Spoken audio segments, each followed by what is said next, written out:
Okay, calling to order the Joint Committee on Ways and Means and Higher Ed. We just have two items for our info briefing.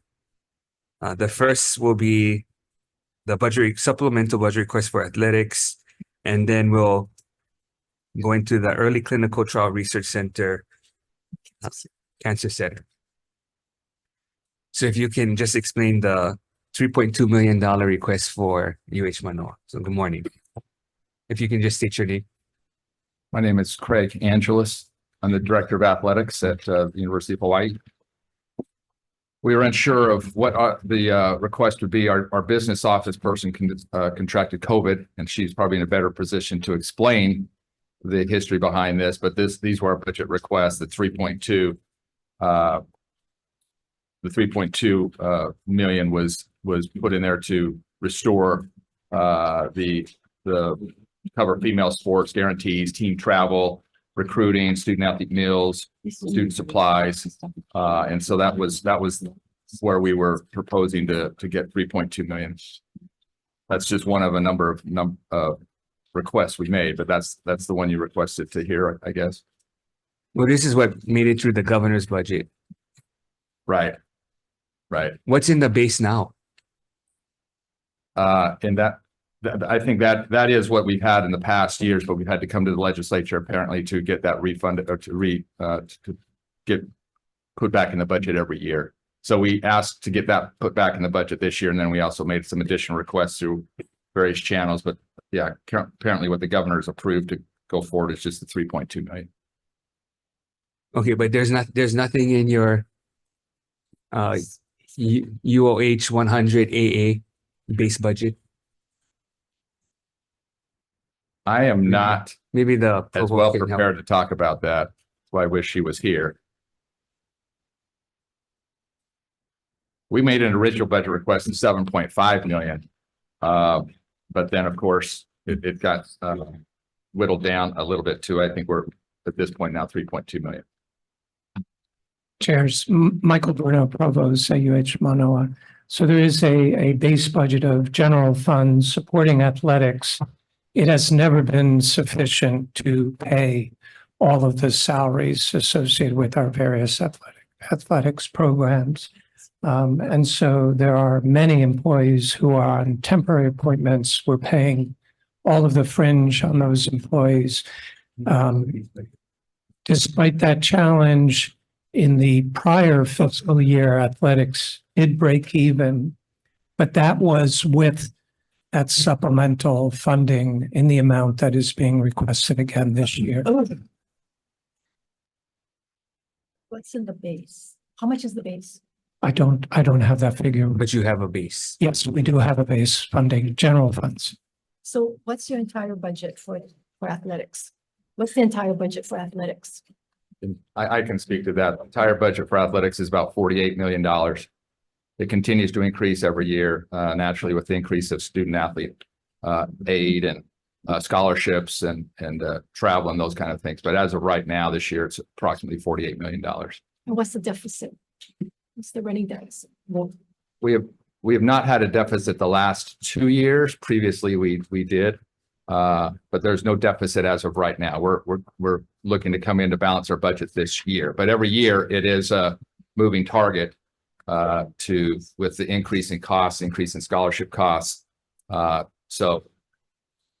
this year we are positioned to come in on balance. Now, that does also mean that we supplement some of that with our foundation account funds that are fundraising funds that coaches and whatnot have raised. So it is 48 million, and then we supplement the difference with any foundation accounts to balance.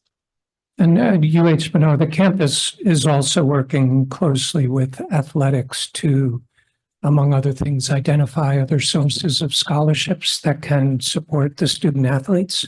Many of the student athletes qualify for merit scholarships, for example, or for need-based scholarships. So if we can, in that sense, supplement those costs through the campus, that's something we've been doing a lot more aggressively over the last 5 years. So the 48 million budget includes the general fund base plus whatever you get from the foundation. I'm No, not- that's on no, top. No, that's on top. The That- 48 is right. just institutional funds. The any remaining amount that we need to balance the budget through any overages or whatnot comes from foundation accounts. Okay, so if I'm hearing this correct, if it's 48 million, sounds like the base could be 45, and then you need the extra 3.2, Yeah, we need that to come up to that. and That's then the that's foundation money is on top of that. And then foundation money and other forms of scholarships, need-based and other forms are on top of that. Do you know that amount from the foundation? That I don't, we can get you those, we can get you those details. The amount for the foundation generally ranges around $3 million. Oh, okay. So the total spend for athletics is about 51? That'd be accurate for this particular year. What about your CIP? For CIP, we just got a CIP influx of money this year for 18.5 that we have are working on various projects. We have compiled an additional CIP request. We have not forwarded it to anybody yet, but we have compiled another CIP request for additional funds. For example, the 18 point, we are building a track and soccer stadium right now that's been allocated ahead of time. First phase is just the track and the soccer field. No stands, no restrooms, no press boxes, none of that. So that would be in phase 2. So that's where that phase 2, for example, would be in our second round of CIP requests. Well, you're moving the soccer field and track because of Ching Field. You guys had to Correct. expanded Ching Field, so Correct. you had to move that over. Right. And the 18 million was what the governor gave in addition over and above what was in the budget, correct? Correct. So what is your entire CIP? Did you put anything in for other than Ching Field? Did For you this put year? any other No, request in? not this No, year. not this year. No. So there's no needs at the at athletics. Oh, I think the AD would say there are many needs, but they did not rise to the We priorities. we have put the CIP request in its tentative phase right now, which includes, the finishing off the track and field and soccer stadium and other amenities. But yeah, we've not put this forward yet. Okay, was that list provided as the initial request from UH system? No. No, we've just done this recently. Okay, so this is the briefing on your budget. This is where you come in and you justify what you need in athletics. And we've been criticized for not giving you folks monies for facilities, for locker rooms, for so forth. I put in money last year for the locker rooms, and then you come in with no requests. So I just want to get it on the record that, you folks are the ones that have to drive this. And if you're not going to come in and justify and tell us what you need, then we're not going to provide it. And not that when you come in and ask that we're able to give you everything. Yeah. But again, if you don't request it, it's like, the administration not even requesting monies for student housing. Yeah. Which I think you saw on the front page of the newspaper. But, these are concerns that, if you folks aren't going to raise it, then you cannot come back and cry and tell the media that, facilities are falling apart and that the legislature is not responding. I agree, Jim. Well, I will say this, we are undertaking a facilities master plan, a big master plan to see what we actually need, what we don't need, So that's not done yet. We've commissioned a person, a group from the mainland who's working with people locally. And we're in the process in the middle of that, of doing a facilities master plan, which will have everything on it, everything. I mean, it'll be what we need for the next 30, 40 years. So that's not done yet.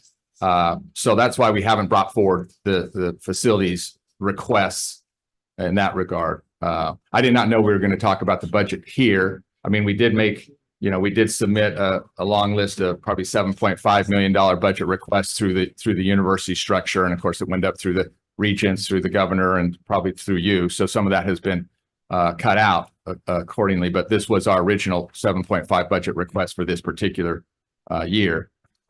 So we didn't cut it out. no, you didn't. No, it's been cut out over the as it's risen up through the process. But that we did take time to talk about our operating budget, because our operating budget is always just hanging by a thread. and it goes up every year. And so with the changing landscape, changing, you know, we have NIL issues, we have all sorts of things where there's real clamoring for various money. We are, you know, we're hanging on by a thread. So that was this request to try to get us in a little bit more of a solid position. As far as the facilities, we have come up with a CIP request for smaller facilities, but we are gearing up for our big master plan facility project that we then will bring forward, which will have everything on it. So how long do you think this master plan is going to take? 4 months. 4 months. We started it earlier in September, hit a few snags with approval processes. They came out once, they're not coming out again in February. And I'd say in another 3 months, it will be, but it will miss this cycle, of course, but it will probably take time to flesh itself out, you know, with where we, you know, what the final ask will be. So I anticipate probably it will come forward next year. Okay, so that's kind of where I'm going with this, is that it's great that you're going to have this huge master plan, and the cost is going to probably be enormous at some point, which is going to be unrealistic that you're going to get it in 1 year. In the meantime, if your facilities are continuing to deteriorate, you're going to sit and just wait until you get this huge master plan. It's like the stadium, where we can't even get the stadium going because it's such a huge amount that you're not going to be able to get all of the monies for your facilities. So you have to start thinking about how you're going to phase this in, and how you're going to take care of your facilities that is currently deteriorating. And if it's not attracting athletes to come over and they see the facilities, you're just going to sit and wait until you have this master plan, so-called master plan. Well, we've got the 18.5 that we're putting into use right now. And we've got the soccer field that was prior to that, which was about 30 million, which is on its way. Then the 18.5 will take care of a lot of the current needs right now. But this other For the part, locker rooms, pardon for me? the locker rooms and so forth. Yeah, the 18.5 is for the men's and women. This time around is for the men's and women's locker rooms and sportive volleyballs. They've already done basketballs before. Now that we're doing the volleyball ones with this 18.5. So that's underway. We're doing 18.5 was for moving the field and the balance of the Ching field expansion. no, not this new 18.5. It's been allocated for the baseball field, do the batting cages and the baseball field, the reach turf, the baseball field. Can you folks Locker room. submit a budget, show us what the numbers are for the 18 million? Can you Yeah, submit that? we can get that to you. Chair. Sorry, I never hear you in. So you the new, are you the new AD? Yes. You're the new AD. Well, what I don't understand is, I'm by again, you know, I always say this all the time, but for real, you gotta go watch this replay. Because everything you say right now was like, you know, Charlie Brown.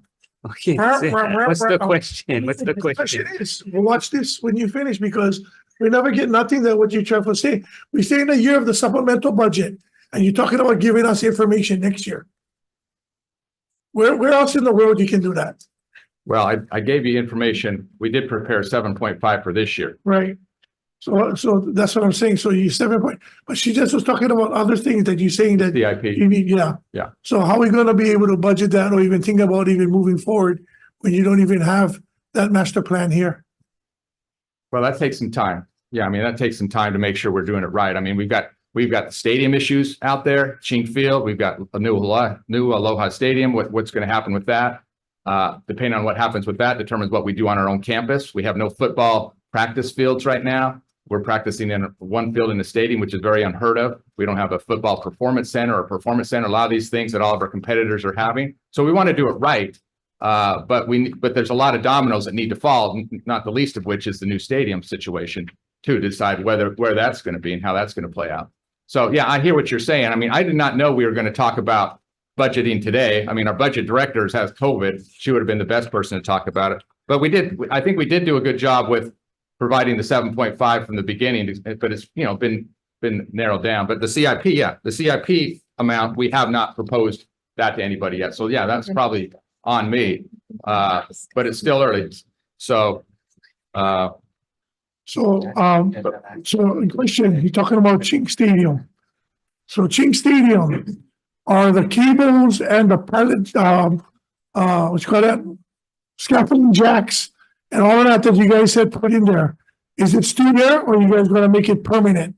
Because cables, nuts and bolts, and on scaffolding jacks to balance out the bleachers is not permanent, No, I Yeah. would never make it permanent. I mean, I don't think it was designed to be permanent, okay? but But you guys are gonna continue to have temporary bleachers for a permanent stadium, or that's a temporary stadium. yes, probably for the next few years, yes, So all the money that we're investing is for a temporary stadium. yes. Thank you. But a temporary stadium will be 5 years, it could be 5 to 7 years, because it's still, I think, what, 2028, and we've been in it for 3 seasons. That was $6 million over what that stadium was supposed to cost. And only one person made the decision, and that was President Lassiter. So it never came before our approval or nothing. They came over here, said that it was gonna cost $1 million or $2 million. That was the orange, RSP going out for the procurement. And then later on, the scope had majorly changed Right. to where we have now. And then on top of that, when there was minimum, somebody died. So these are the things that we gotta take into consider, the safety of our players and the fans. Right. Because that thing, did you ever walk on it? I'm a little bit under 150 pounds and the thing bent when I walk. Yeah. Just saying. Yeah, no, I hear you. We audit them. I mean, I inherited that. It's, I've been here 6 months, You're but supposed to be truthful, you know. 325 pounds. Mr. Bruno, Yes, what did you think this hearing was for today? Or this briefing? I did not know what the athletics briefing was for. No, when we Yeah. had the original budget briefing, Right, athletics was not here, so Yes. we said we're going to you're gonna bring defer it it. back. Right, bring them back. So when this was posted, did you realize that this was for budget under the Ways and Means Committee today? I did not, because I got the email on 5:45 on Friday evening. So I responded that night, said, is there anything I should be prepared to speak about? Okay. Didn't receive any Okay. information Mr. back. Angelos. So I thought it was more of a general, I have all these notes about athletics and the future of athletics here and whatnot. So that's what I was prepared to talk about. So maybe there's some miscommunication, but Mr. Angelos, you are new, so you're excused for now, but Oh. you should have watched some of the past hearing that you missed on the budget, then you would have better idea. But No, Mr. I Bruno, apologize, Chair. here, you know Yeah, the yeah. drill, and Yeah. you know that, nothing functions without the money. So Right. yes, you're going to talk about all these things with athletics, which is great, but without the funding, you're not going to be able to deliver. So this is where you make your case. This is where you come in and tell us all the needs and be prepared. And if you weren't sure, then you could have put up the phone and asked the chair about what it is. But you've been here before, so Yeah, you Chair. know this, right? And I think our new athletic director was also likewise not fully prepared. The budget director would have been here. I can tell you that Well, I'm the surprised associate Albert's not AD here. has said that their base budget, she just let me know, the base budget is $4 million, the operating budget, $4 million from the state. That 3.2 million that we've asked for, which is the same that we asked for in the prior budget year. That is the amount in total. It's just over 7 million that in our view would make the athletics budget whole in terms of the operating budget. In other words, coming back to break even, which really frankly in Division I sports is pretty unusual, but the last 2 fiscal years, the athletics budget has broken even. To the football stadium issue, none of that works without football. That was the urgency in building the stadium. Football and to some extent a few other sports like volleyball support all of the other so-called non-revenue programs. So there was an urgency to build this stadium so we could support football in the state of Hawaii. This was done before the AD joined us, but I think with all good intent, he is trying to So assess the where does the facilities across 45 million or the 40 million we talked about earlier? revenues, Yeah. ticket revenues, the television Maybe contracts, we can just get a breakdown of donations. Yeah, we the can do total that. athletic Sure. budget, and then where the revenues are coming from. Yes. Yeah, we have that right here. I mean, I've got all the numbers here we can submit to you either electronically or physically. So what is the status of Chingfield at this point? Is it completely done as far as the 15,000? Yeah, as far as I Yes. know, there's no plans to do any additional work. This is a holding pattern until we see what is. What was the going to- final cost for That I don't know. Chingfield? I don't know either, but we are in a holding pattern. I think we've got everything where it needs to be. Okay, can Right you now. submit to us what that final Yes. construction cost and Yes. everything is? What has been the stadium as far as the turnstile and the number of spectators in? Can we see the last season? How Yes. many seats we've been filling? It holds 15? 15.3 if you include the suites. So we've been right up there. Usually hold 2,000 for students. So most we can really sell is about approximately 13,000. So our Stanford game was pretty packed. Then it came down. So I'd say anywhere between total numbers would be anywhere between 8 and 13,000. We haven't hit 8 to 14, depending on what game Okay, it if you is. can give us that breakdown Yeah. on what's Yes. happening on that. Were there any requests made to the administration and then the Board of Regents on the athletic CIP, and then they got rejected? Is that No. what happened? Not this year. Okay, nothing was asked of though. Not this year. Yeah. I'll be honest with you, I came across that later when we said, what is our CIP request? I didn't know we could do a CIP request every year, but then I was told we could do one every year, and that's why we put this together, but we did not submit it to the university. Okay, So have you met with Calbert? You sat down with Calbert to go over budget and needs? I've sat with him a number of times, but not necessarily on our budget needs. No. Okay, it's just surprising that Calbert's not here, President's not here to support you guys and fill in with all the information.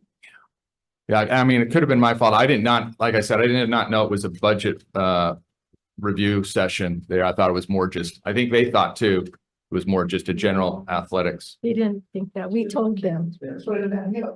We told them that They know. they know the drill. he said. Okay, Okay, we have one question.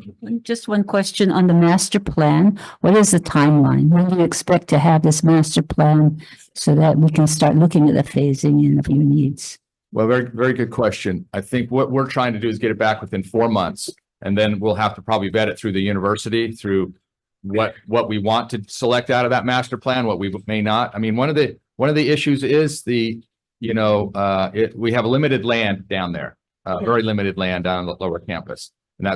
And of course, we're building that track and soccer stadium. And so that's why football really has no place to practice. Now they're just going to be able to practice on the field itself. So depending on what happens with our new Aloha Stadium project, will probably dictate what happens with our master plan, how we maximize the land down there. So I think it'll be interesting to see how quickly we can make a decision on what we want to have down there. And then, of course, how to fund it. I mean, I know that you all have funded these facilities, which is a great benefit for athletics and doesn't happen at any other state. So that's a great benefit for us. But we'll have to see, as you mentioned, how much it's going to cost and where we want to go and how we're going to finance it. But I would say 4 months when we get it, by the time we get it back, and then how long it takes to vet it through the university and who makes those decisions, Board of Regents, president, what it's going to look like at that point. Do you have some criteria on what should be there in the field for your students in terms of what you want to have in there as what, in terms of we're putting everything out there Right. and pick out what you can, Right. the cost. Well, I think there's a few key areas. I mean, we've got some really good facilities in the baseball field and the swimming area and the basketball arena. Those are first class. Now they're a little dated. They were built 40 years ago. So we need to keep those updated, whatnot, but very good facilities there. I think the one area that we are lacking now is in our football area.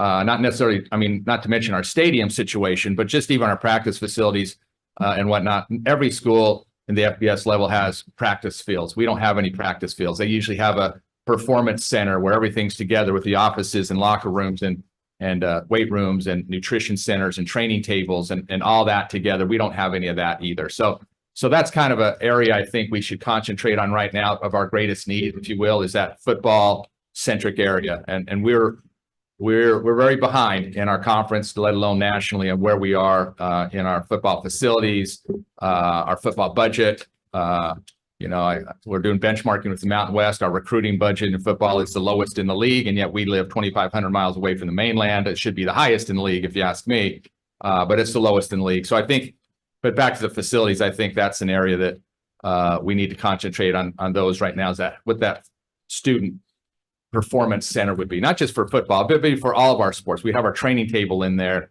We feed our kids in there. We have the bigger weight room and the training, athletic training rooms and meeting rooms and some offices. I mean, if you love to take a tour around there, but I think it's the same that they've had for a number of years, hasn't changed. And if you compare, and I've done these studies, if you compare what we're even in our Mountain West Conference, which is the middle of the tier, not the highest tier, we're the lowest there too. They've all got these nice performance centers. Las Vegas, Boise State, everybody does. So Did you say that the master plan will be determined by what the stadium? well, no, I think depending on where is the stadium going to go out to Aloha Stadium, or how long do we have to play on our campus? Is that a longer term thing, a shorter term thing? So I think that was what I was getting for. Yeah, but you're not going to know if your plan is coming out in 4 months. Oh, I know. I mean, I think the new So- Aloha Stadium project, I think that we've been told it's by the summer of 2025, they'll know which direction it's going to go. So that's the issue, summer of 2025. So we're gonna have to make a call on this master plan before the summer of 2025. Who's doing the master plan? It's a group called AACOM. They're a group out of a guy named Steve Terrell. He's a longtime veteran on the mainland. He's partnering with an architectural firm here. They're doing a joint project together. But he's done tons of master plans, big schools. He's built football stadiums. He was the one that built the football stadium when I was the athletic director of Florida Atlantic. I mean, he's a seasoned veteran. So he and his team are coming in, taking a look at the land we have, what we'd like to do, on that lower campus. I mean, you've got portables, you got all sorts of things down there. And the question is how to navigate all of that. And the cost of the master plan is what? I don't know what the exact cost of the master plan is. It's part of an open contract with the university already. That's why they were able to slide that person right in. Sure. But I don't know exactly what it is. Oh, can you put that- There's money in the master plan budget for that. Can you submit that cost for us? There has to be an amount. Yeah. And you should know. Yeah, there's been an ongoing campus-wide facilities master plan. And I think what Craig is saying is that was added to it. If you can Yes, work that's- with them on a specific timeline. So he gave us definitive 4 months, but it's unclear as to what's the process after he receives the initial Yeah. draft. So I'm not sure Right. what the timeline is on that. Yeah. Because it's not going to help if it's going to be beyond the next fiscal year. Yeah, it needs to be part of the request for the regular So session. if you guys Yeah. can maybe Yep. clean that up. Just a Senator short, Nguyen. yes, just a short question. So the master plan will be just concentrating on Mano. Yes. Yes. Okay. Yeah. Yeah. And the lower campus, that lower campus where athletics is just in Manoa. But we thank you folks in our money committees because the Hilo campus, our small campus, has done well with the last CIP requests, and all our teams are doing well this past year. So we thank you, but at least we know that your master plan will be concentrating on Manoa, which is greatly needed. Right. Thank you. Sure. The question I get, is not confusing me because previously to you, the reason for the stadium, in the beginning, it was a temporary stadium. Then we needed to change the scope to make it more permanent. Now I just heard that this is a 5-year temporary stadium. How long is this master plan?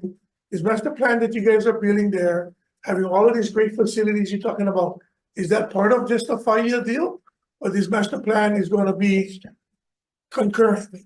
Because Fort Ching Stadium should have been ever looked at with no parking, no facilities, everything that you guys are saying, 110% true. You guys have 900 acres. 900 acres on the west side. 900 acres.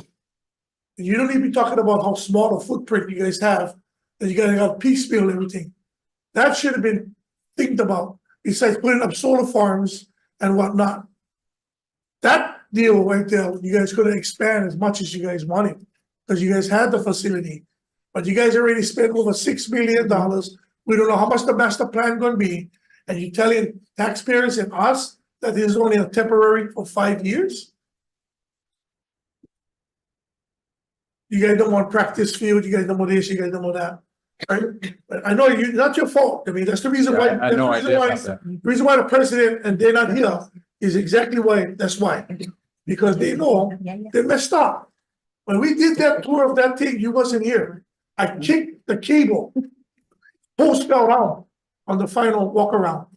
That is scary for somebody who come from construction background to see something so poorly made for our community and our sports. So those are the things. If you guys will talk about master plans and going forward, please think about those things, because you guys have properties. You guys had properties, and nothing to you, but everybody before you should have thought about that and tried to keep everybody in that little cubby hole, because they don't like nothing go to the west side. Mhm. That's the bottom line. Our west side college on that side, one of the most pristine, but the less enrollment. Because everything is catered this side. So when you guys looking forward for all this fancy stuff, big master plans and everything, make sure it's gonna be just more than 5 years. Because the taxpayers not gonna hear that.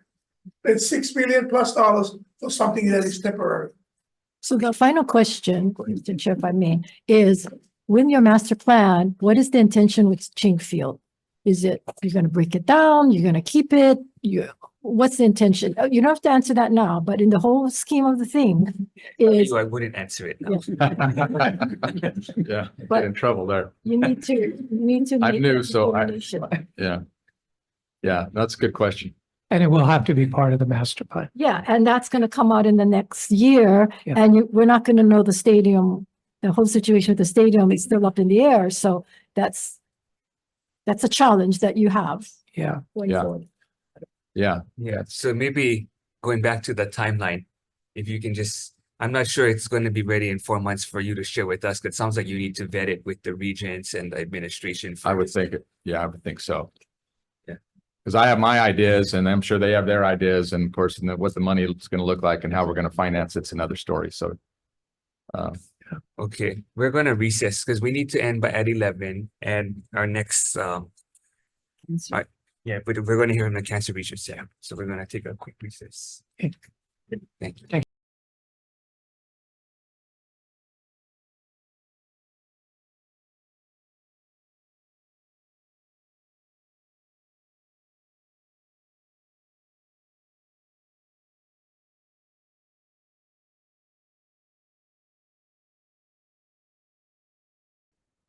Okay, we're gonna call to order the Ways and Means 1002 agenda.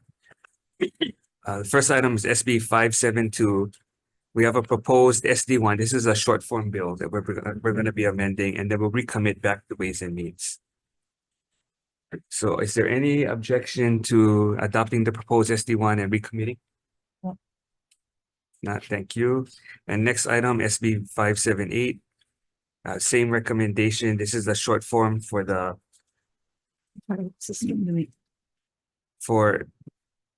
related to the discussion we had with the Attorney General. Okay, recommendation is to pass the proposed SD and recommit to Ways and Means. Any discussion? No, any objections? If not, thank you. Oh, we need to roll call. Oh, you need to roll call. Oh, okay. Okay, why don't we take both votes at the same Okay. time? All right. For SB 572, which is relating to agriculture, where did we go past? Pass with amendment. Pass with amendments. Senator De La Cruz, Chair. Aye. Vice Chair, aye. Keno, excuse. Senator DeCoit, excuse. Senator Hashimoto. Aye. Senator Inoue. Aye. Senator Kanuha. Aye. Senator Kidani, excused. Senator Kim. Aye. Senator Lee, excused. Senator Shimabukuro. Aye. Senator Wakai, excuse, Senator Favela. Recommendation adopted, Chair. Next, Excuse. SB 578 passed with amendments. Senator Del Cruz. Aye. Senator Moriwaki, anyone opposed? Anyone with reservations? Recommendation adopted. Thank you. Adjourn.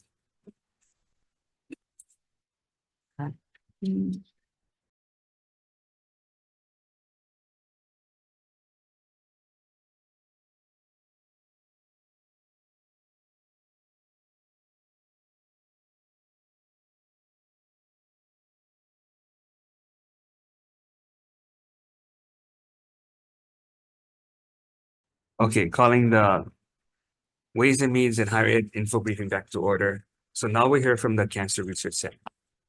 Good morning. I know we have some follow-up since our last meeting. Yes, good morning, dear chairs, Del Cruz and Chair Kim and the Vice Chair and the respected committee members.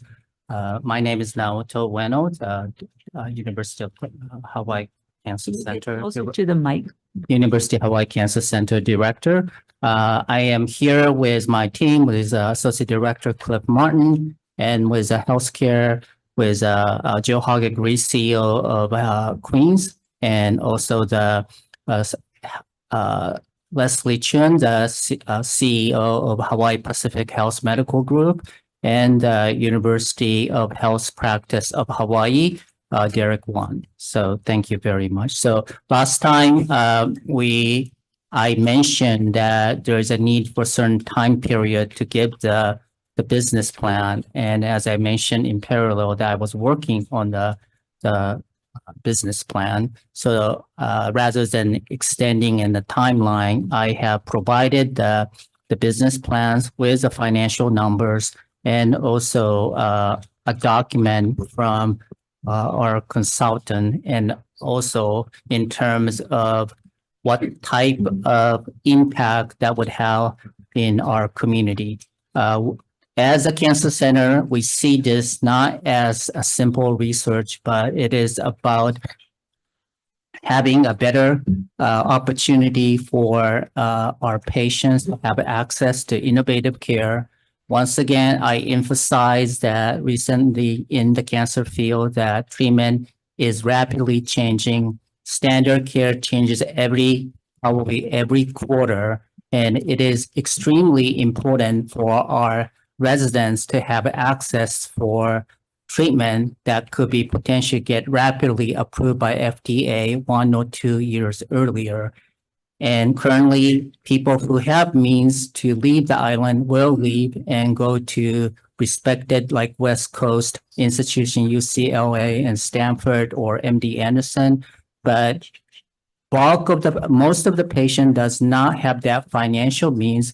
And as you know, this treatment is given indefinitely if it's provided. So this means that people who lives on the island will have to be out living in somewhere else if they're able to do this. So the budget that we provided, and it provides the conservative and basically the more of an optimistic version.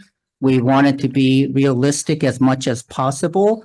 So the conservative number, we believe that it's a reasonable budget, and this is something that the Cancer Center agrees, UH Manoa agrees, the healthcare system does agree also. So we are committed and optimistic. Well, I wouldn't say optimistic, but we think it's really reasonable that we could bring something successful over 5 years.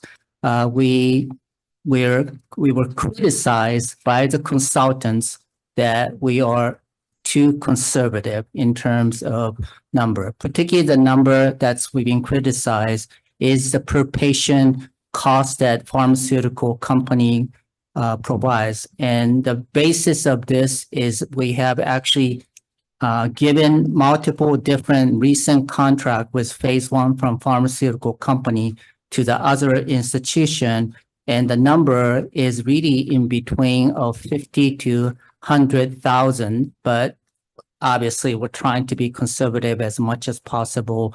So to make sure that we don't make any major mistakes. Can you just give us I guess a status of the construction currently? So there are two phases, and the phase one is almost complete, and the air condition is already on, and I would love for all of you to visit and see the inside. And then when is phase two? Phase two is bedding, and then it's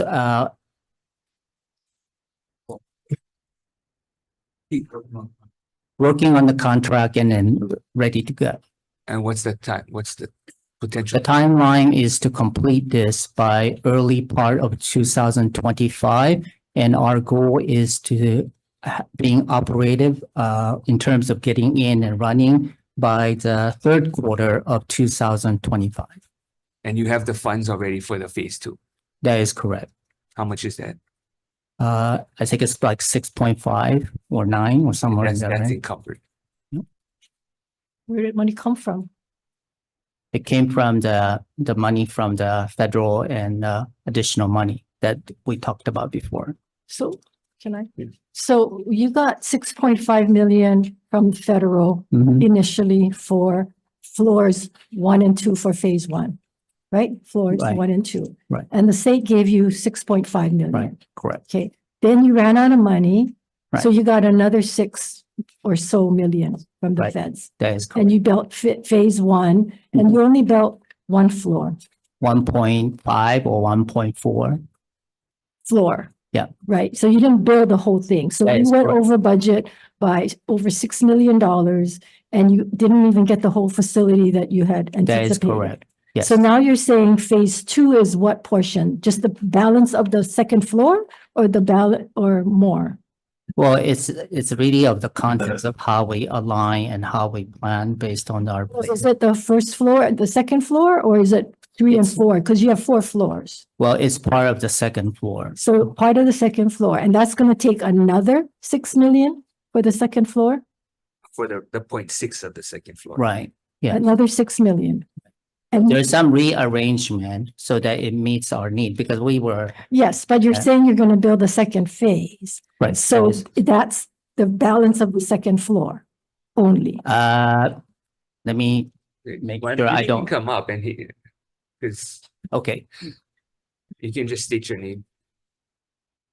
Good morning. Cliff Martin. I'm Associate Director for Administration. On the first phase of the construction, we built a small portion of the second floor that includes a research pharmacy. In the first floor, we built about half of the space on the first floor. And just the construction cost had gone up that much that we were only able to build that much. So only half of the first floor you built. Right. And that's So you didn't even build the whole first floor yet. right.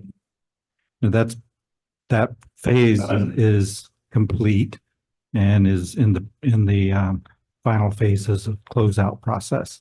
And that phase costs about 18, 19 million. That phase costs 13 million to 6.5 million. But I thought you had to get another 6 million. We got another 6.5 million that will fund phase 2, which is completing the first floor. So it's still gonna be only 1.5 floors. Yes. Oh, wow. And the budget that was originally given to us in 2021, which we have a comparison, was based on the 2 floors. Now, your budget you're giving us is based on 1.5 floors, The operational Yeah. budget Operation. is based on 1.5 floors. 1.5 floors, and it's more aggressive It's- than what was given to us in 2021. The spaces are consolidated in the clinic spaces where we double up exam and infusion rooms where before those rooms were separate, exam on first floor, infusion on second floor. But now we're putting all the exam and infusion on the first floor now. So can you tell us what you have? You have 3 floors or 4 floors, and what do you have on the or plan for the floors that aren't now completed, but they're empty shells? There are 4 floors. The first floor and part of the second floor are, the completely first floor will encompass the clinic space that's being, the construction is being funded by a total of 19.5 million. And that amount also function as funding for part of the second floor. That includes a pharmacy that supports all the aspects of the first floor. So there's about 2/3 of the second floor that is not being constructed in, remains shell, and the entire third and fourth floors remain shell. And have you any plans for this third and fourth floor? Because that's really high-end property value to be used. So I'm just wondering, what are your plans for that? And is that revenue generating? We have ideas. We would like, we need to be able to fund those floors, but it could either be research space that would be, the revenue would be generated by grants funding the research, or it could be a continued clinical space, depending on the outcomes of the early phase clinical research center. That if things work out the way we would like, then that would be able to support further clinical space in that area. And how long have they remained vacant? The space was constructed with the original building, and that was completed in 2013. So 10 years, 10, 10 11 years, years it's been vacant. We used one floor and part of a second floor as part of this the interaction with the with Disney, as you may be aware of. Rented the space, when 1.5 floors of space for Disney. That show is over with now, and that's completed and moved Okay. out. Okay, I have 2 questions then. I don't know if that's the right approach for us to continue to fund the construction on the third and fourth and then get tenants. Why not try to see if you could get a private company to lease it and do the build out? And then how does your construction timeline match with your business plan? Well, the latter part, this is matching with expecting to open in, like I said, third quarter of 2025. In terms of private sector approach, the idea, not just floating, but there is some discussion ongoing, which I'm not in position to disclose at this moment. So that, as you pointed out, we do not want those shells to be just completely open, kind of indefinitely, and it needs to have some revenue generation. But once again, I totally agree with you that yes, it's important. So we are aggressively, looking into this. Because you can avoid the red. Right. So this is once again that hopefully it's really the worst scenario that we like. Yes, I would like to avoid, but as you could see that on the second line, we put 30, and this is a number that's not 30,000 per patient, and that's not really the number that we see now in 2023. And its number is really in more of 50 to 100,000. So if we punch in those numbers, then of course this red will go away. But I am being transparent about, the worst scenario to give that number. Dr. Bueno, Yes. did you read the past studies? Did you read the Warburg findings Yes. that said that we should not create the clinical trials because it cannot sustain itself? Did you read the Board of Regents report in 2020? I do not, respectfully, I do not agree with that report. the reality is that there has been a very long clinical trials that has been ongoing at the cancer center, not just cancer center, but cancer center with the healthcare system, which is essential. And I'm trying to ask question last year about robust sustainability of this part outside of the early phase clinical trials, because a late phase clinical trial is something that the cancer center and the healthcare system, we have been doing this. And I'm not quite sure why they mentioned that clinical trials is not sustainable and should not be done. I mean, it's already done actually at this moment. Can we But call it's up? subsidized though.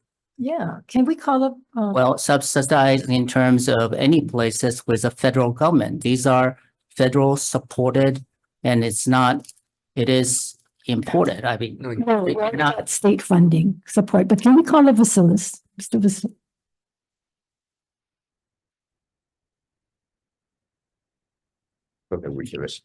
Vasilis, you folks did the report, the UH Cancer Center update that was requested by the Board of Regents, namely Regent Higaki, because the numbers that Holcomb gave us, which members you have the budget that Holcomb did, which says March 2021. And everybody that I talked to and the industry professionals and the doctors said that Holcomb's plan was too optimistic and that cancer center or clinical trials do not make money, that Andy Anderson, all of them do not make money. They rely on philanthropy a lot. And so this was asked to be done because the Warburg study also said we shouldn't do it.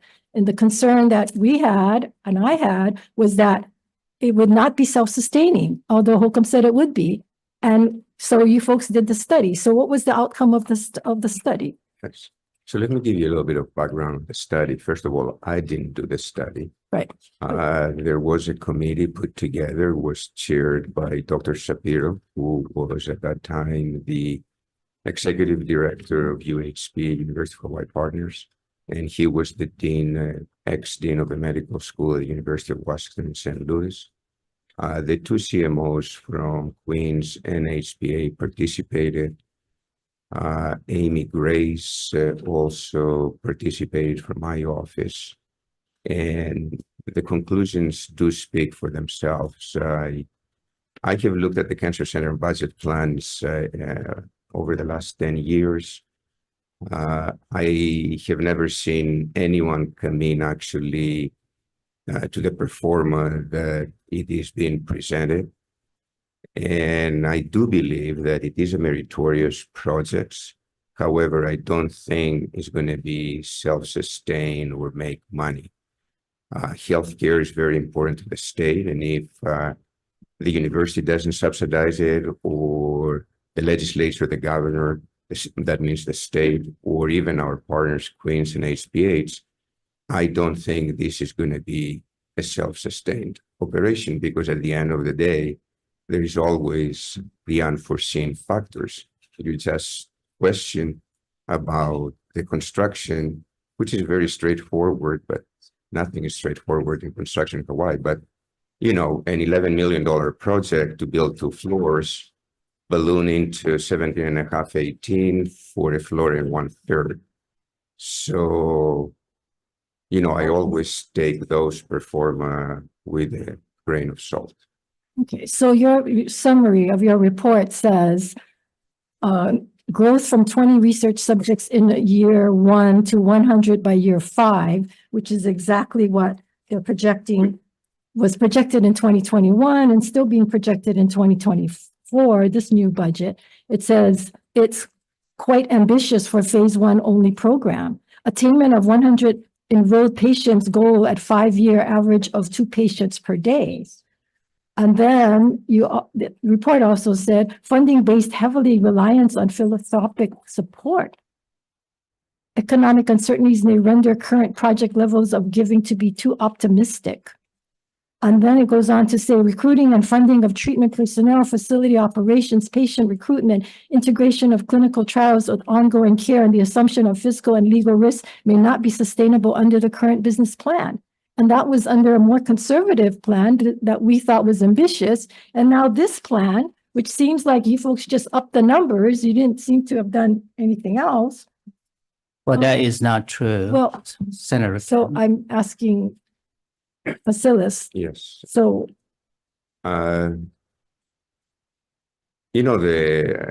are some structural issues within the funding of the cancer center, and one of them is the decline in revenue of the tobacco tax. When I first looked at that business plan, the first business plan, that was at $21 million a year back in 2013, 2014. And always the assumption was, for some weird reason, that it's always going to remain $21 million over decades. We all know that this is not the case. Within 10 years, that has dropped 50%. It's now around $10 million. And if the projections go like past performance, 10 years from now, it's going to be at $5 million. So what I would say is maybe if we could bring up the tobacco tax revenue to what it used at $20 million, then maybe this plan and every plan would make sense. But there is a structural issue here, because the tobacco revenue also will fund some of those early phase clinical trials. but the tobacco, even if we were to raise the tax, which at this point, I don't know that we want to raise the tax, but if we were to raise the tax, eventually that'll dwindle as well, because as smoking continue to decline, they're going to be, so we'll be back in the same situation. Now, we're currently subsidizing the cancer center. I mean, even the cancer center doesn't break even. So we're subsidizing the cancer center, $5 million approximately from UH general funds, and then another $4.5 million from tuition funds, right? Yeah, I'm not exactly right on their finances. I haven't looked at that. Cliff would know more about that. Right, and But according to But the I don't think business it's a plan, subsidy. That's an investment that the state. but it's subsidizing it, because it was supposed to be funded on the tobacco tax. Correct. And so, but according to this plan, that we're still taking revenue from the RTRF. Yes, because that is coming from the pharmaceutical contracts that we bring in.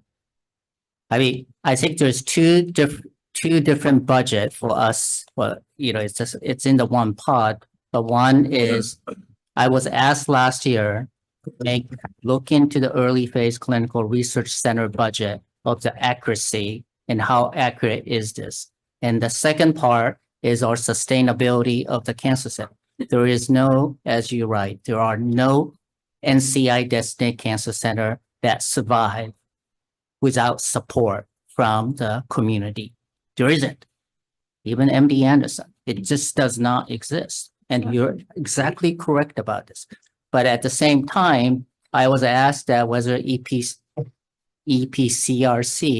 is sustainable or not. So I have actually looked into working with every component behind these numbers. What are the numbers that drives this to look in? And that's why it took so long. In addition, I have to reach out to other phase one center to see that is this number that what we pop up is accurate or not accurate.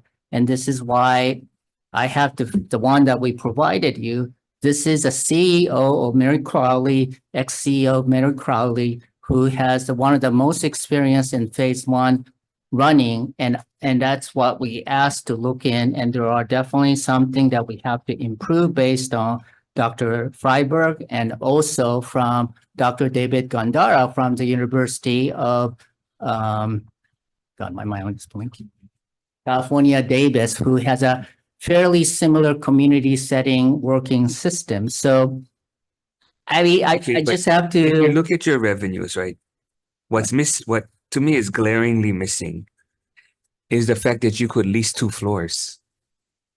Right. So that's yes, If you could help Because, us with I us, mean, that would be. I don't think you fantastic. need the subsidy as much as if you could just make money off of your existing property. I And it's- agree with I mean, you hearing that, what you said, it's actually 2.5 floors that you Right. could lease. right, So that's missing for some reason. right. Well, And so I don't know if you I did any market can't- I studies can't- on that. as you know, I cannot put numbers. That's, but it is something No, in, but that's something you guys could quickly get from one of the real estate companies locally, just some quick estimate. okay. I will definitely do that. That is certainly something, but the numbers itself is inflated. And like I you, did not inflate them, ma'am. Dr. Ueno, let me finish. Mhm. So I also did research. I also talked to people on the mainland and industry oncologists. Yes. When I was in Washington DC as well. And basically they looked this over and said that the rate quote of 30K per patient is exaggerated. This is not me saying this. Some programs with deep expertise and long history of success might get such rates or more. A new program, which is community-based without a track record, is high risk for global failure or individual study failure and will not get the same compensation as established to credible programs. So yes, it is a risk for new place, that I agree. But once again, the number that I'm coming for per patient reimbursement, I did not make it up. It's a number that's coming from other university. Right. But it's based on whether you have a big program. They also say that these pharmaceuticals like big programs. They don't like small. They Yeah. think that anywhere from 20 to 100 is a small. I'm going to, once again, that I am going to say no clearly to this. We are currently facing a lot of clinical trials and we do not have a robust clinical research operation. So the CEO knows that we are trying to, really make it much more having a coordinated effort. It's not that we don't have trials. We have plenty of trials. We have plenty. Since I came here, it's a tsunami effect.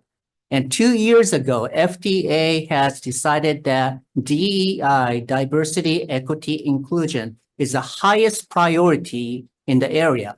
And we are the only cancer center that we could enrich Asian American, Native Hawaiian, and Pacific Islander.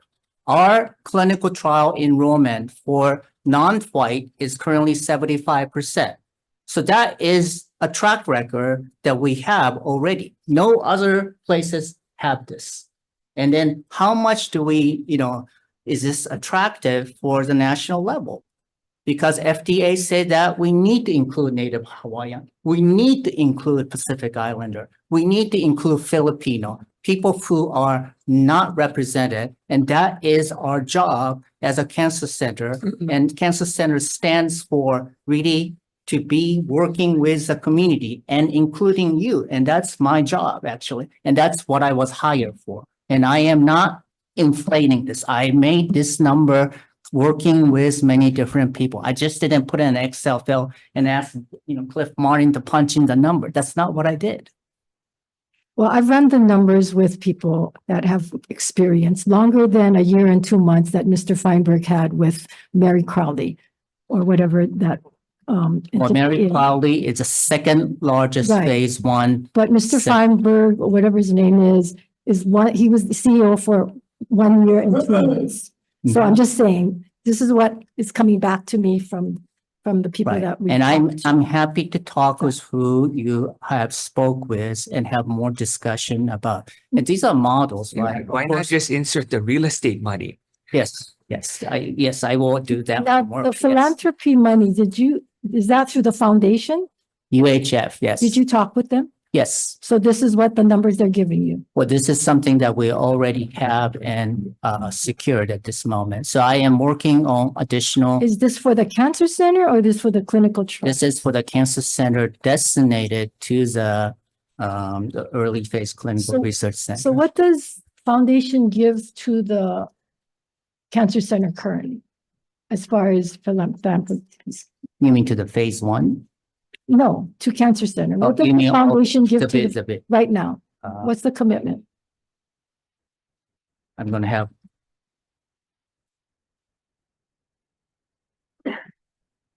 I can say that we have a foundation director of development for the Cancer Center specifically.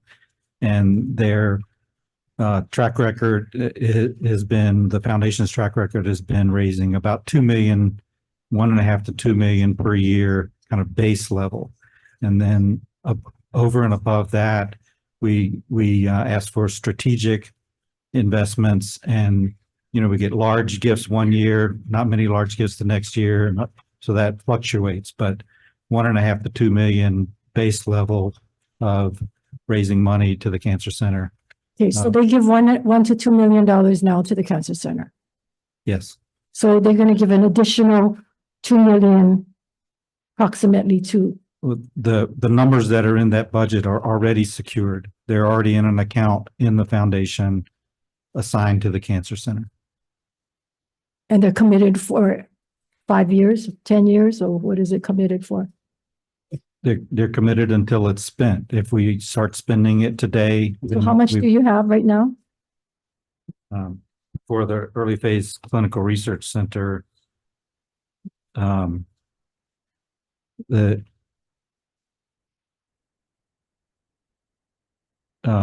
total is about 2.8 million is what So we have currently. You have set aside. 2.8 million set aside. Yes.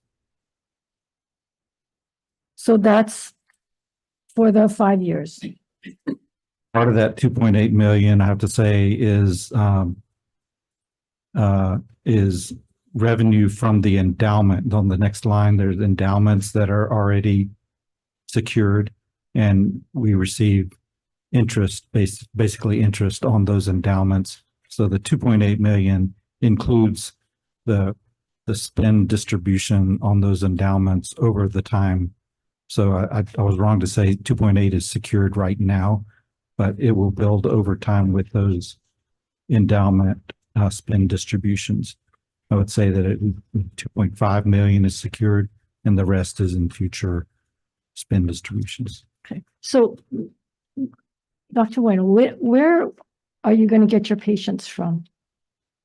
The patient will come from our Hawaii Cancer Consortium, which is HPH, Queens, Adventist, and Kwakini.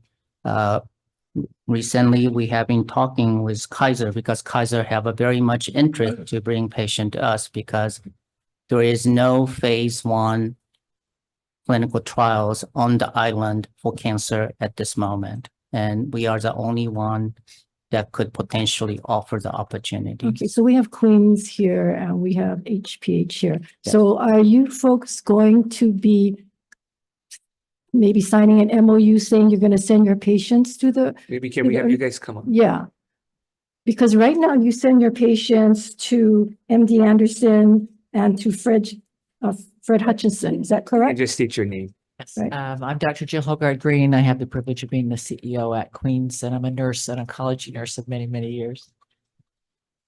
Hi, I'm Dr. Les Chun. I'm the CEO of the HPH Medical Group.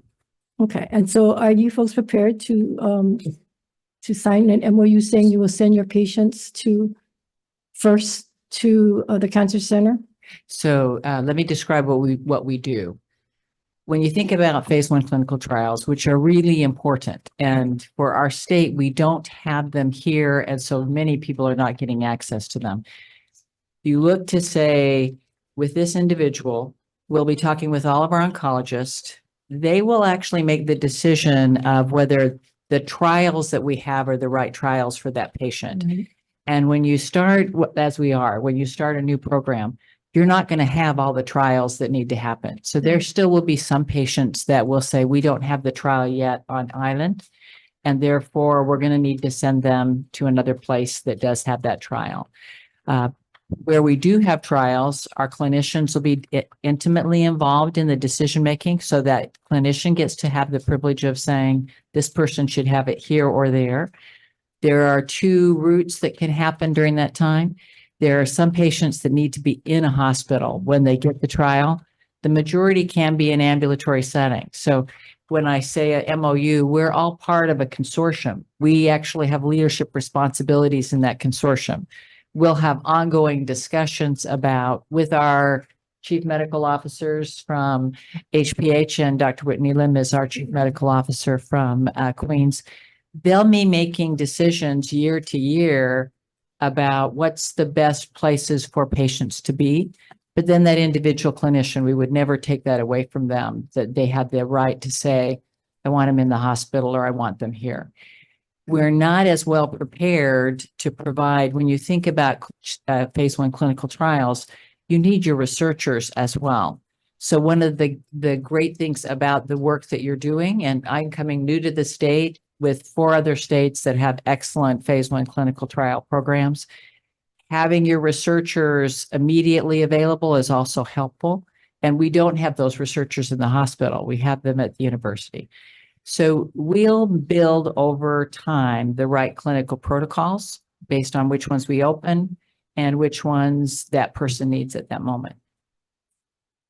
If I can build on what Dr. Green mentioned, I oversee all the physicians at Hawaii Pacific Health that are employed, and I spent a long time at Queens as the chief medical officer there. I can say almost all oncologists in the state will want to have access to phase 1 clinical trials. The importance, you're asking all the right questions, and I'm amazed at how much insight you folks have on the risk points. I think that taking a step back from a clinical point of view, it comes down to a question for the state of Hawaii. Do we want our population at large to have access to the cutting edge trials out there? And many, as Dr. Ueno has said, are becoming blockbusters where it's curing cancer, not even extending lives. This will allow our population, not just the ones that have money to go to the mainland, the broader range, to be able to access this. But that risk point is how many people will sign up and what client trials do we have there. So you're spot on that part. The other part, though, and having been in the industry and spending a long time on the mainland, even though I'm a local boy, the mainland, as we know, is different.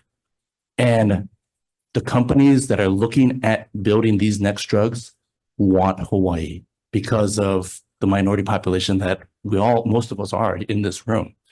And that is the key part of it. But as Dr. Ueno said, no cancer center and phase 1 clinical trial program can do it on its own. And so that's that first decision. Do we want it here? And are there risk points? Certainly. But then it becomes, okay, is it foundation? Is it renting out the other floors? Is it the backing that Queens and HPH is providing and will continue to provide? And I think Dr. Green and I, she mentioned the consortium. We provide each, I believe, $1 million a year to the consortium, to the cancer center, to support it at large. And for the 5 years, if we embark on this, we have committed 2.5 million of that money to make sure and put our names behind it to say that this is something we believe in. But are there risk points? Certainly. Okay, but the 2.5 million between the two of you, is that correct? Or each of you, 2.5? Each of us give $1 million a year at present and will continue. The 2.5 comes from that million. What will happen is it'll get directed to phase 1. So we're going to continue what we're So doing. it's 500,000 a year, technically, for 5 years, which is a drop in a bucket when you think about it, right? As far as cancer center trials. We will absolutely need more resource. And that's why Dr. Ueno is here talking about what additional resource needs to happen. So right now you both have early clinical trials, right? We have clinical trials. The majority are phase 3, 2, 3, and 4. So number 1, these are the beginning clinical trials. They have to have very careful oversight of them. And they tend to have some of the newest and most innovative ways to provide the care. We don't have phase 1 clinical trials happening in our state. We have phase 2. So phase 1, certain period of time goes on and you can then see all the outcomes. Phase 2, we can get those. And we are absolutely using phase 2, phase 3, phase 4 for those patients.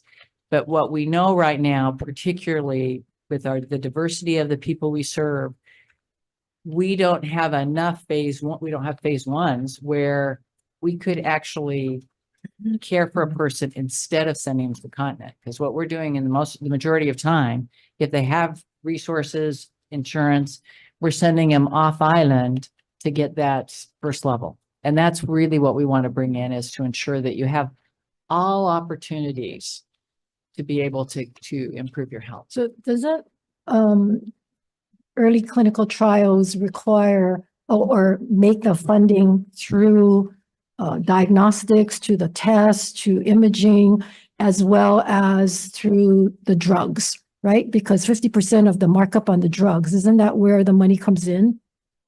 More so because you don't make money on early clinical trials. You mean how the charge system for the trial is that? No, I'm just saying from what I'm told is that we don't have a hospital connected to the early clinical trials. I mean, we have no hospital. We have to rely on you folks. You folks will do the imaging. You will do all of that. So are you going to share your fees with the early clinical trials? Because that's where the money comes in, right? So we will continue to provide that care. There is some imaging that will actually be on the campus that as we develop it, he's got a room for a CT scan that will be there. Right. I mean, currently the way it is that we will conduct our trials on the campus, but each of the HPH and Queens or whatever that we try to make sure that we utilize the resource available on the, if the patient's from the Queens, we will put them back for the blood test and imaging on the Queens. Now, in terms of that question that, is your downstream revenue or not, but it is something, currently the format we have is that we have a consortium and then that there's a money provided. It's not a downstream model. So that's how it works at this moment. No, don't get me wrong. We all are very emotional when it comes to cancer, and we've all experienced cancer in our families. So it's not that we don't want the care. The concern that I have is that, are we going to be able to sustain this? I mean, we're having problems with the cancer center as it is, the dwindling tobacco tax. And the state, as you know, the pie is only so big. So if down the road, this does not sustain itself in some manner, then we're not going to be, you're going to come to the legislature and it's going to be difficult to tell people we can't sustain this clinical trials because it's so emotional, right? And so I'm not sure where the funding would come. I'm told. I'd like to say, Senator Kim, let me finish. I'm told that clinical research does not even break even, not sustainable. Johns Hopkins lose millions a year. They depend on wealthy donors. Pharmaceutical companies do not contracts in support of individual patients using their drugs, although they do using their drugs. So if a patient decides they don't want to be in that clinical trial, so it's not automatic, right? They have to want to, the doctors have to recommend them going to that particular trial, and what percentage of that we have in Hawaii that gets that cancer and get into that trial, and that these are experimental drugs that they're using on these patients, and that the 30,000 is not forever.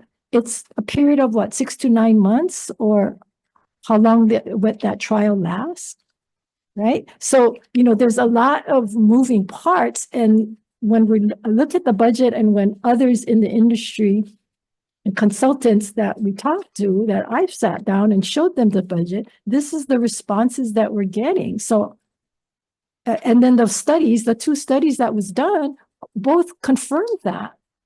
So that's where have concerns that down the road, like the over budget for the building of the cancer center, for all of the cost overruns that we have, that we're going to be in a situation where we're going to have to fund this, or the university, if they commit that they're going to fund this, that's fine, without coming to the legislature for additional funding every year. Senator Kim, you raise very important issues. There's no question, as you think about a phase 1 clinical trial and setting up an infrastructure for the state, that there will be investments. There's no question. What we know about Hawaii, and I think Dr. Leonard already said, is unlike other states, the pharma industry does know that we actually are the place to be because we have diversity. Well, they said California has diversity, Florida has diversity, Washington has so I explained that to them as Right. well. And they say, they have their Asian populations greater than Hawaii. I mean, we are on an island, and so they are all mixed all over. And so they have diversity in many of these states as well. They do. They They do. don't And have Hawaiians as much as we do, but they have all the others. they do. And I've lived in 4 of those states. So they do, but not as great as Hawaii.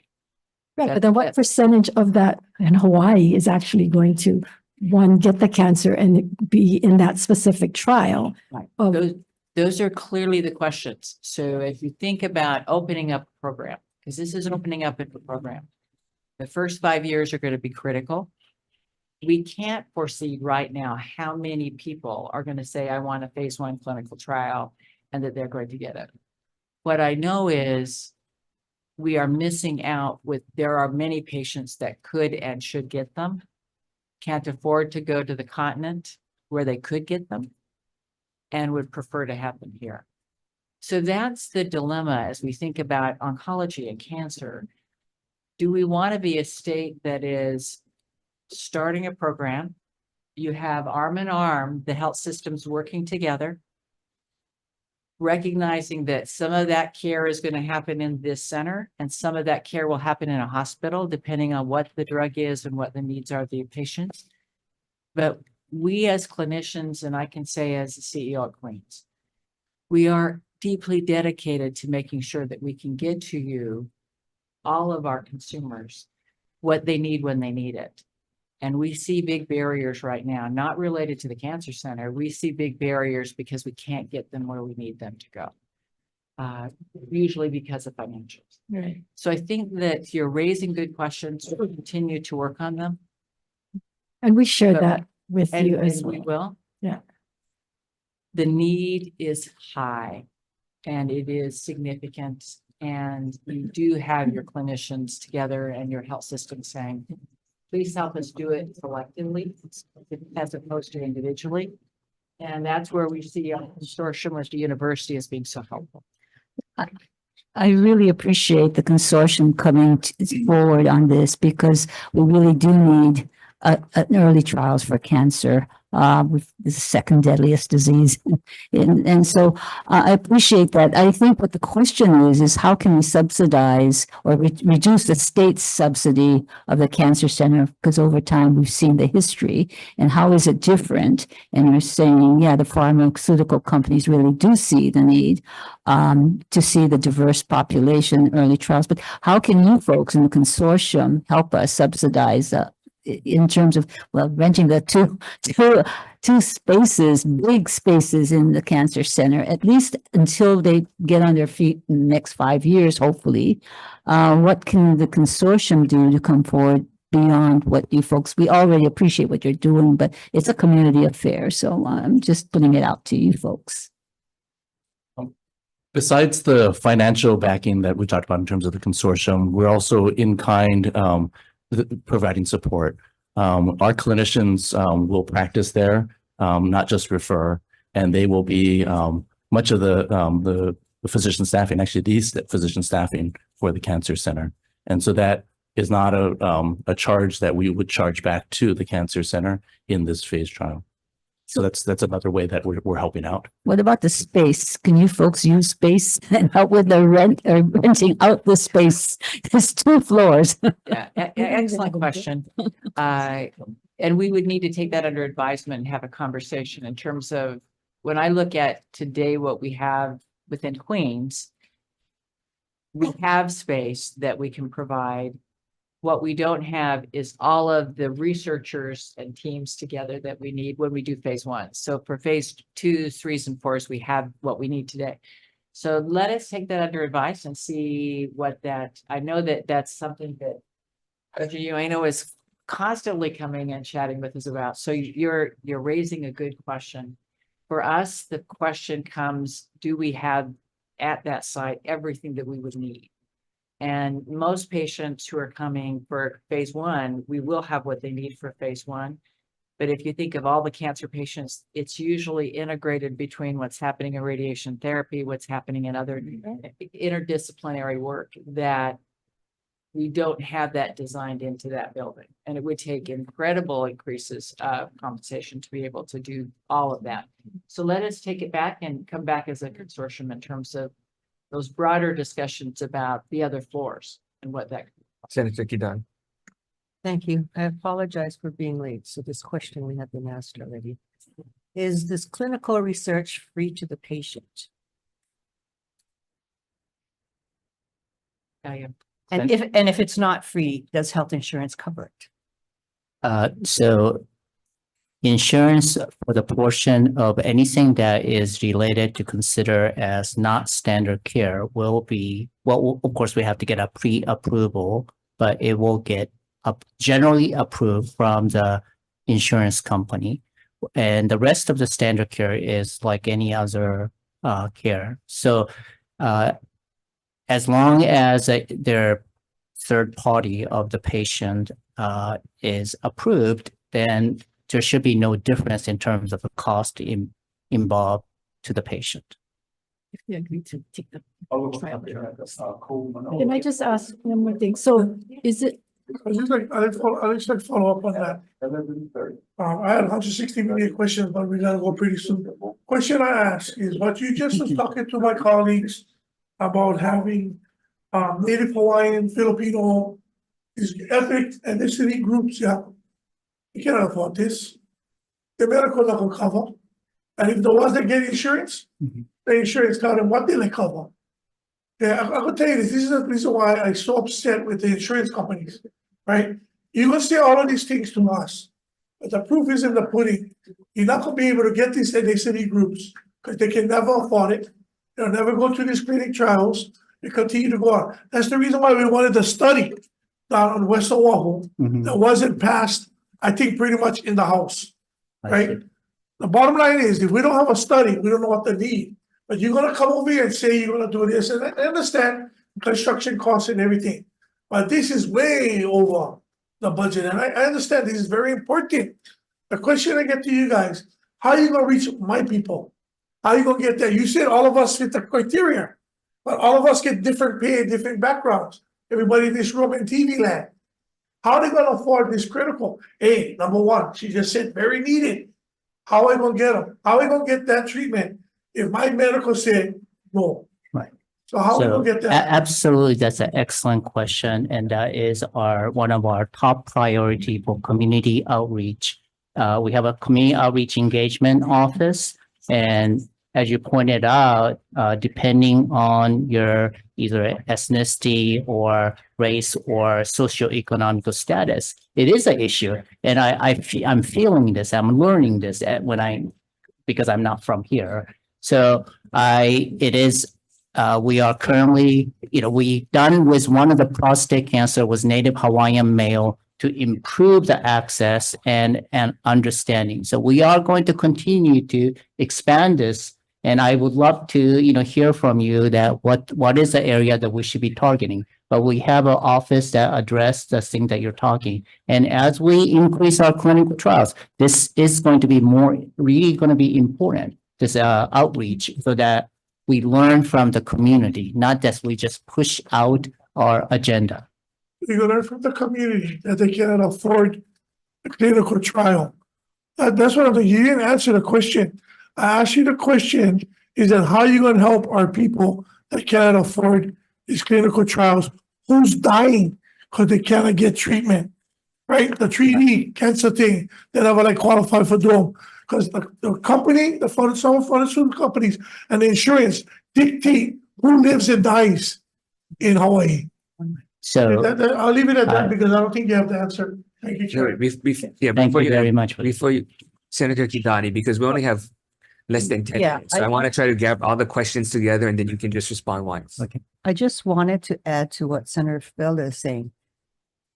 Whether we have this research center here or our residents have to go to the mainland, they're not, whether they can afford it, if they have insurance, it'd be cheaper to have it here because you have to remember the burden on the family. That they're not gonna just forget about it. They're gonna want to be up there too. They have to pay fare, they have to rent, place to live. So that's, the other concern that should be taken into perspective. To close, yeah. First of all, can we get the cost of the consultant, how much the consultant costs, Yes. or how much you did? And then to doctors, the oncologists, is it true that only 20% of their practice is on clinical trials for clinical trial patients? It depends on the physician. And clinical trials are available to any oncologist. Right, but it what just- portion of their practice usually? Give me a range. It totally depends on the specialty that they have within being an oncologist. So Okay, some are very active and engaged, others are, we like these medications, and that's that we've already got, and they aren't on clinical trials. And that's why it's very important that we always allow our physicians to make the decision with their patient partner about should they be on a clinical trial, or is there something already that's already well developed? and finally, the question on clinical sequencing. I'm not sure if you're familiar with that, but according to the plan here, what they talked about was, and the concern that was raised to me is that the whole discussion on clinical sequencing is deeply concerning. The comment that all 4 practices should use the same sequencing company demonstrates a lack of understanding of insurer-driven mandates. Same comment does not recognize that the digital form requires significant IT investment, storage, interpretation, and expense. In short, data management of sequencing is complicated and expensive and requires significant HIPAA security. The business plan is quite inadequate as presented. There's a lack of depth in this plan. And so I would like to see, because there is no expense on here for sequencing. In fact, there's income from sequencing lab support. So I think those are some of the things. So as going forward, if we're even going to go forward on this, that we need a more significant depth in the plan. So with that, Chair, thank you. Thank you very much. Any last minute question? If not, thank you. Adjourn.